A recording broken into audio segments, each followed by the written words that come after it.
Superb चाय uncle, बहुत बढ़िया। ये दुकान के चाय तो बहुत बढ़िया बा, बाकी यहाँ के लोग बढ़िया नहीं खे। देखा बेटी, तू लोग एगो काम करा। हाँ अंकल। है कोई बढ़िया पढ़ल लिखल लड़का देख के तू दोनों ब्याह कर ला। ई का कहता रहा? हम ठीक कहत बानी, ये दोनों तोहनी के लायक नहीं खे। ए बड़ऊ, हमनी के तारीफ छोड़ के शिकायत करा तारा। ऐसे बोलबा तो हमनी के जिंदगी बर्बाद हो जाई। ना बताई ये दोनों के जिंदगी बर्बाद हो जाई। ये दोनों कहा पागल आवारा। ये दोनों लड़की पढ़ल लिखल सब लड़की है। हमरा के ये बताओ कि एकर घर वाला ये रिश्ता मानी? रउआ ठीक है कहतानी।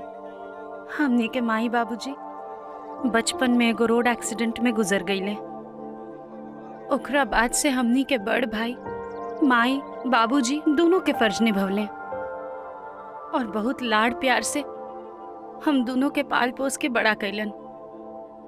हाँ, और भैया कबो न मानिए। ना ना ना ना, उनकर चिंता मत करो लोग। अब उनसे कैसे डील करेगा बाबू, हमनी पे छोड़ दो हमनी। हाँ हाँ, हाँ, अच्छा बेटा, तू तो डील करिए ले बा। एगो बात पूछी, अच्छा तू लोग के खाना बनावे आवेला? ना, घर में कुक बा। कपड़ा पीछे आवेला? ना अंकल, ओकरा खातिर वॉशिंग मशीन बा। घर में झाड़ू पोछा तक करते हो खूब? घर में वैक्यूम क्लीनर बा।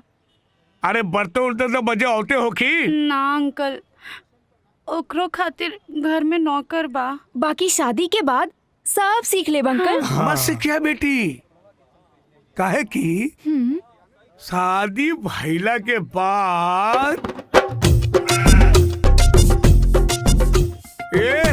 एकरो के धो बढ़िया से। ए बुढ़ऊ, हाँ एगो काम करवा, का? पूरा मोहल्ला के बर्तन ले आवा। ठीक बा बेटा। हाँ? मजाक सुझाता तो के ना धोवे के जा। ना धोबे ना ना। नेहा त्रिशा बेटी। अरे नेहा त्रिशा के बोला का जरूरत, धोता नहीं ना।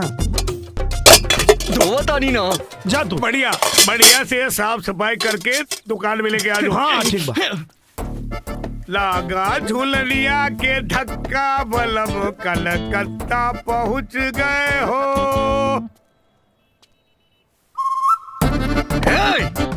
लौकत नहीं के?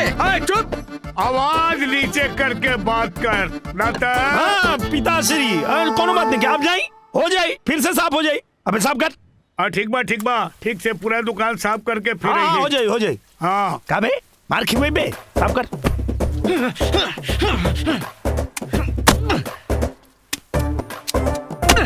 हाँ बड़ाऊ, का देखा तारा? ये हमार कपड़ा हा, धो। ना धोए। बा बेटा, तू हमार कपड़ा ना धो बा। का हो? ना काहे धोई?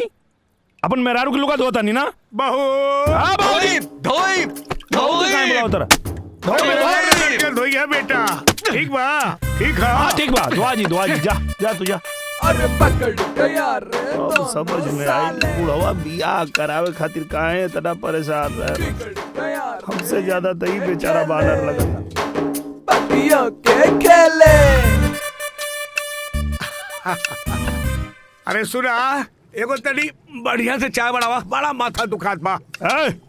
अभी खाना बना था, अभी चाय ना बनी। अरे हमरा पहले चाय चाहिए, खाना बाद में बनावा या ना बनावा? कहानी ना कि खाना बना था चाय ना बनी। ना बनी ना बनी। ए बिरुआ, चाय ना बनी? ना बनी। बहू चाय बनावा तानी ना, बनावा तानी। स्पेशल चाय अदरक डाल के। हाँ ठीक बा, खुश रहा खुश रहा।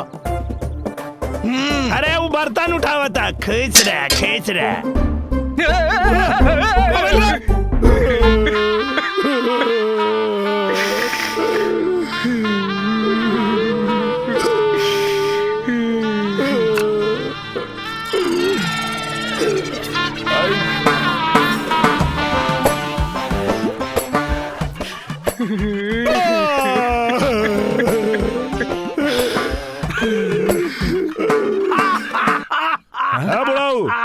का भइल?